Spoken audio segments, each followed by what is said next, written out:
Não fecheis o coração, ouvi hoje a voz de Deus. Caros irmãos aqui presentes, os demais que nos acompanham pela transmissão da missa, pelas nossas redes sociais, hoje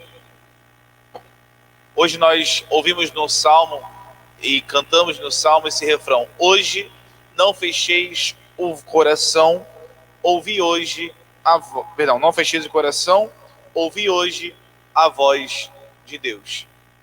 O escutar a Deus é fundamental para que a gente possa fazer a vontade dele, caminhar com ele.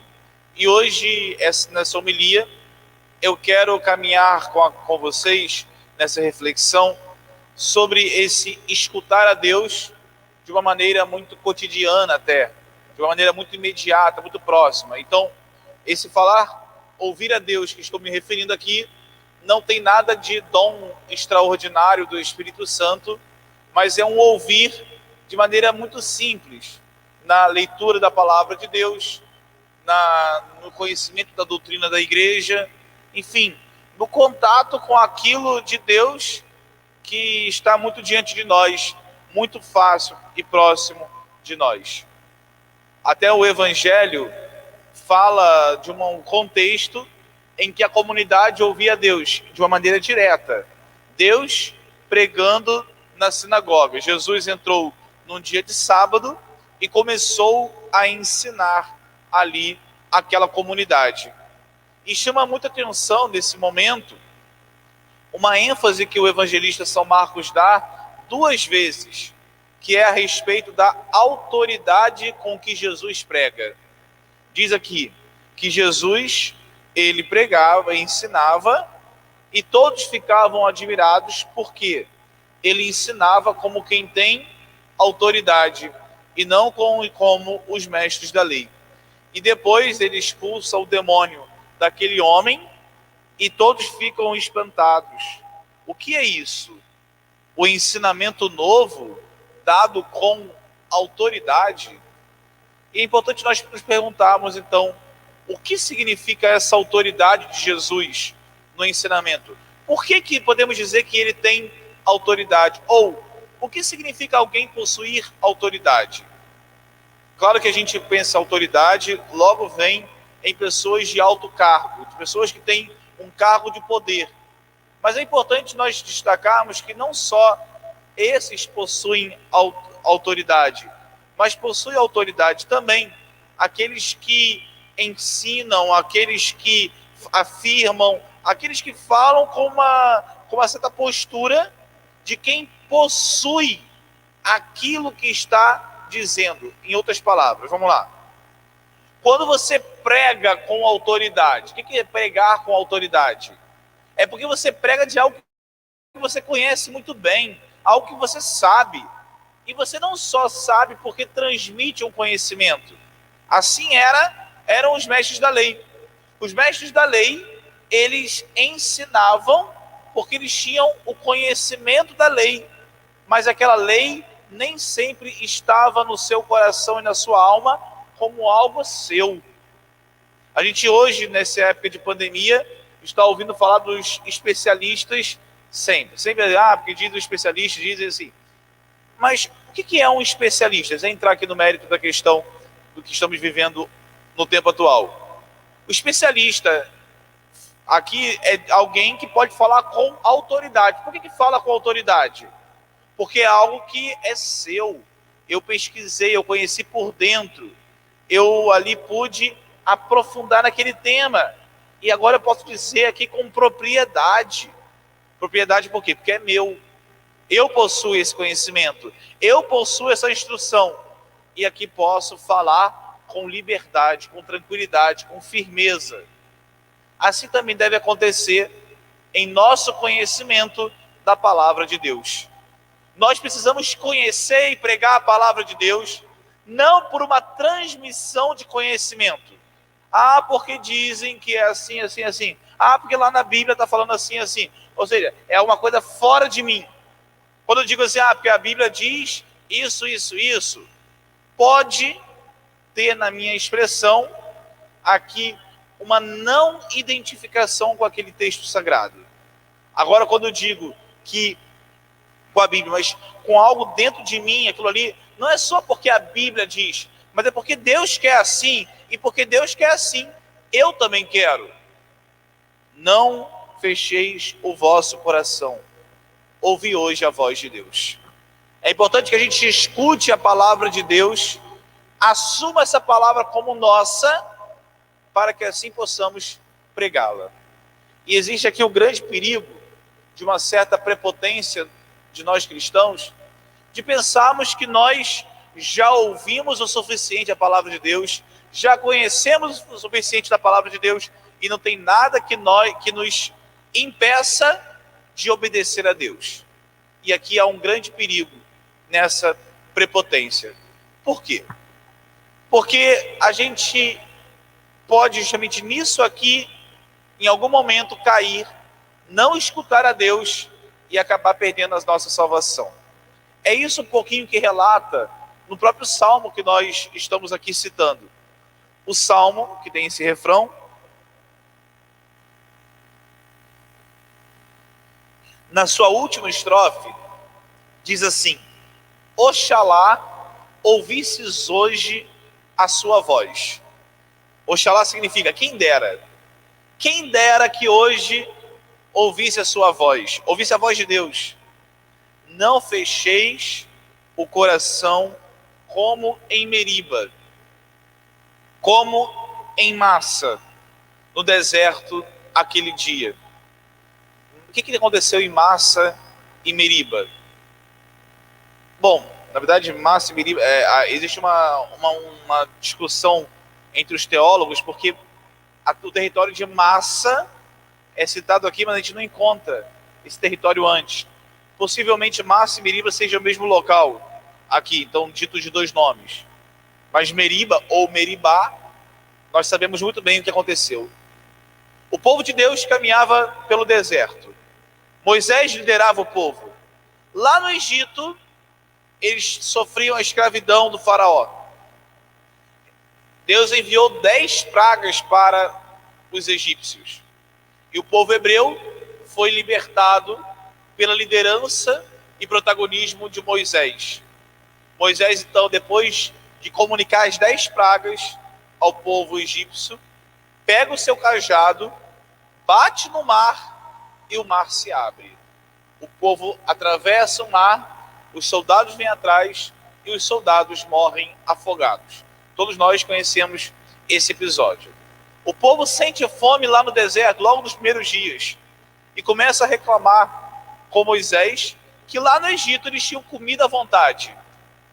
E Deus, então, manda para eles um alimento diário. De manhã, uma massa que servia como fosse um pão. E no final da tarde, pequenas codornizes, que diariamente caíam no território deles. E eles pegavam e comiam. Todos os dias, pão de manhã e carne à tarde, sem precisar fazer mais nada. E todo mundo comia o quanto estava ali à sua disposição. O quanto quisesse. O que o povo faz depois? Reclama. Todo dia, essa mesma comida, esse pão gosmento, todo dia mesmo alimento, enjoado. Deus, enfim, repreende o povo e continua ali caminhando com o povo. Moisés sobe no Monte Horebe e lá fica 40 dias e 40 noites com o Senhor, recebe as tábuas da aliança. Durante 40 dias, Moisés fica lá, o povo pensa, bom, Moisés foi ver a Deus, morreu, então vamos fazer nós mesmos aqui, um Deus para que a gente possa cultuar. E fizeram o bezerro de ouro. Deus fala com Moisés sobre isso. Moisés desce, quebra as tábuas de aliança, destrói o bezerro de ouro, faz uma repreenda com o povo. Sobe depois de novo para Deus, para pedir, Senhor, tenha misericórdia desse povo, não o condene por causa do seu ato. O povo de Deus depois cai de novo na idolatria e Deus manda serpentes venenosas para eles. Alguns morrem. Deus vai e manda Moisés fazer uma serpente de bronze, colocar no alto de uma haste, para que quem fosse mordido por uma cobra olhasse para a serpente de bronze e ficasse curado. Bom, meus irmãos, esse retrato aqui, esse relato aqui do povo de Deus é o relato da nossa alma. O tempo inteiro nós somos tentados a esquecer o que Deus já fez com a gente. E eu não falei ainda o que aconteceu em Meriba. Ainda não cheguei no relato de Meriba. Sabe por quê? Moisés, que foi o grande líder do povo, que caminhou com Deus esse tempo todo, que foi fiel, reclamava com Deus, mas não pecava, porque ele reclamava com Deus. Assim, ele não blasfemava contra Deus, ele fazia os seus requerimentos com Deus. E podemos dizer, Moisés poderia dizer, pronto, eu não tenho mais o que temer, eu estou salvo já, eu já fiz tudo o que podia para agradar a Deus. E aí aconteceu o quê? O povo começou a sentir sede, não tinha água, já estava no finalzinho da caminhada no deserto. Em que lugar? Em Meriba. Então, o povo começa a reclamar com Moisés mais uma vez. Para que você tirou a gente do Egito? Lá estava muito bom, lá a gente tinha cebola à vontade para comer. A expressão é essa, cebola mesmo, né? Daí que vem o ditado, chorar pelas cebolas do Egito. Vem daí. Lá nós tínhamos panelas com carne, mentira, não tinha nada. E reclamava. Moisés foi e apresentou a Deus a queixa do povo.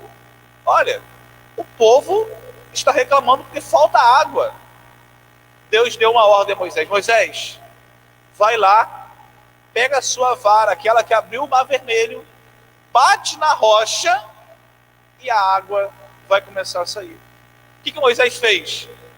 Bateu 2 vezes na rocha e começou a sair água. Parecia aqui, né, meus irmãos, que era só mais uma provação e que Moisés havia saído bem dessa. Entretanto, não é muito bem assim a história. Deus chama Moisés e fala para Moisés: Moisés, você não acreditou em mim. Moisés, você não confiou na minha palavra. Olhando a história, a gente não sabe onde que está a incredulidade de Moisés. Mas Deus conhece o interior do nosso coração e conhecia o interior do coração de Moisés.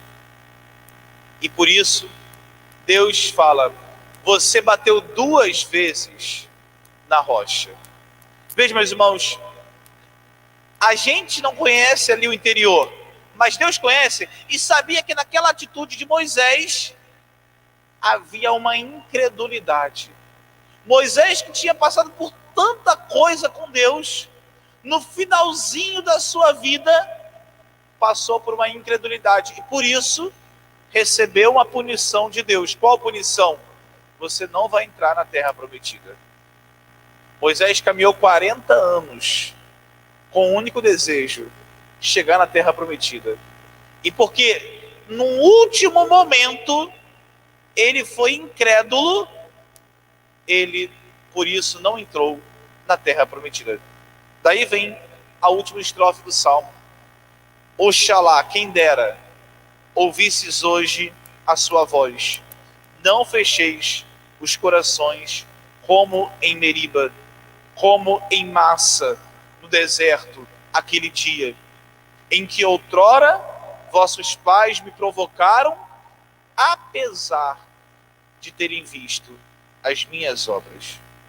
Meus irmãos, minhas irmãs, hoje essa palavra se volta para todos nós. Nós não podemos aqui pensar, porque que já caminhamos até aqui e não tem nada que nos impeça de ouvir a voz de Deus e acatá-la no futuro. Pode acontecer de a gente sim não escutar a voz de Deus em uma próxima vez e não termos oportunidade aqui de entrar na terra prometida. Pode ser o último momento da nossa vida e é importante que a gente se exercite para sempre escutar a voz de Deus, assumi-la como nossa e colocar aqui em prática. O evangelho de hoje apresenta Jesus pregando na sinagoga e de repente aparece um endemoniado e começa a falar ali. O que queres de nós, Jesus de Nazareno? Vieste nos destruir? Eu sei quem tu és o Santo de Deus.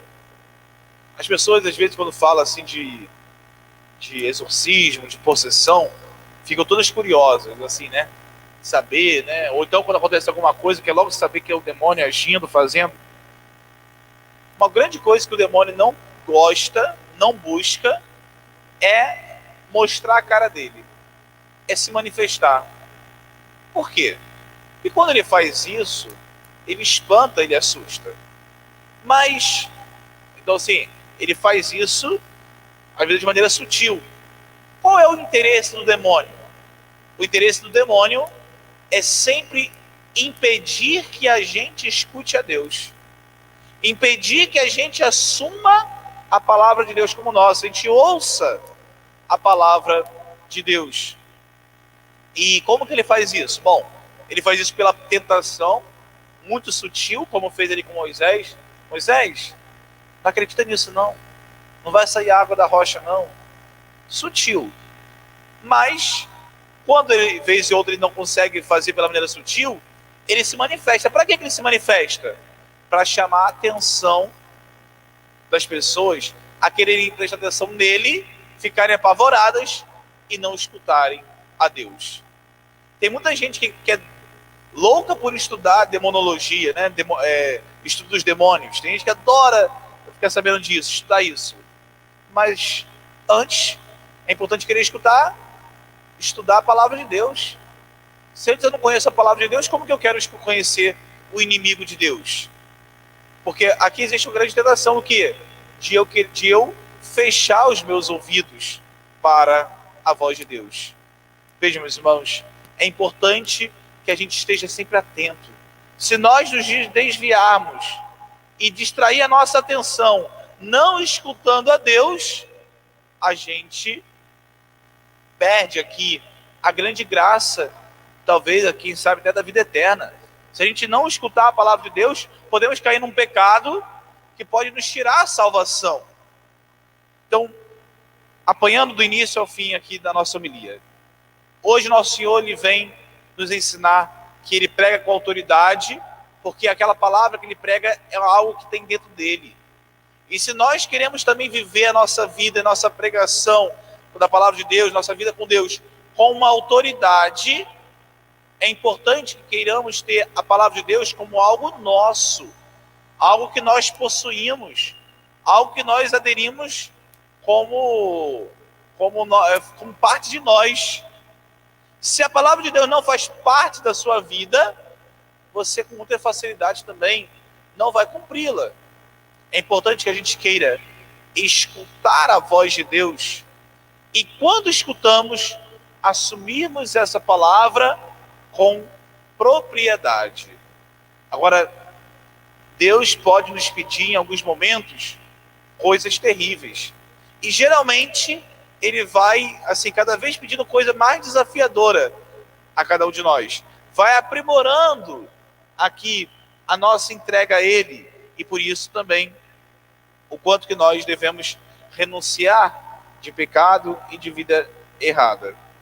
Não fecheis hoje a voz, o ouvido, não fecheis hoje o coração, mas hoje ouvi a voz de Deus. Vamos estar muito atentos aqui àquilo que pode nos ofuscar, aquilo que pode tapar os nossos ouvidos para essa palavra divina, para essa palavra santa aqui de Deus. Cuidado com as distrações, cuidado com as outras coisas. A segunda leitura de hoje, São Paulo, inclusive, fala do problema que ele julgava ali, até mesmo, naquele momento, o casamento. Isso, parece que até que lendo a carta de São Paulo aos Coríntios, parece que Paulo era contra o casamento. Não, não era.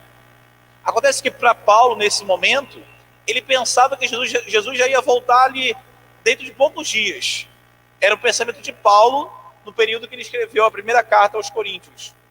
E o que ele diz? Diz, olha, Jesus está voltando, então quem está solteiro é melhor que não se case, porque o casado tem que dar atenção à sua família. E acaba tirando atenção do Senhor. Então, quem não está casado, vamos então viver aqui com Deus para guardarmos a sua vinda. E a vinda. Mas depois Paulo aprofundou e amadureceu.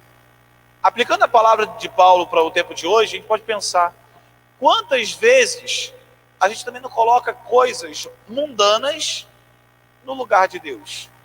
Julgamos? Não. Eu não posso viver sem estar casado, por exemplo, alguém que seja solteiro. Não, eu tenho que casar. É impossível ser feliz sem me casar. Não estou dizendo contra o casamento aqui não, tá, gente? Nada disso. Mas quando isso aparece como máxima importância, o que está em segundo plano aqui? Está em segundo plano a minha comunhão com Deus, a minha vida íntima com Deus. E assim, tantas outras coisas desse mundo, a gente coloca, tem o risco, melhor, a tentação de colocar acima de Deus. Veja, é uma tentação que tapa os nossos ouvidos para a voz de Deus. O demônio não precisa aparecer, ele já fez o trabalho dele. Ele já desviou a tua atenção de Deus. Ele já tirou o seu foco do Senhor. E isso pode fazer você o quê? Perder a vida eterna.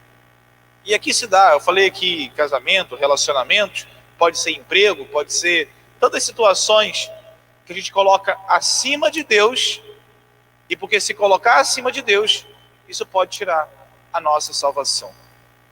Ouça a voz do Senhor, ouça a sua palavra, assuma isso como algo seu, e assim você poderá pregar a palavra de Deus com autoridade de quem conhece por dentro, com a autoridade de quem sabe do que está falando.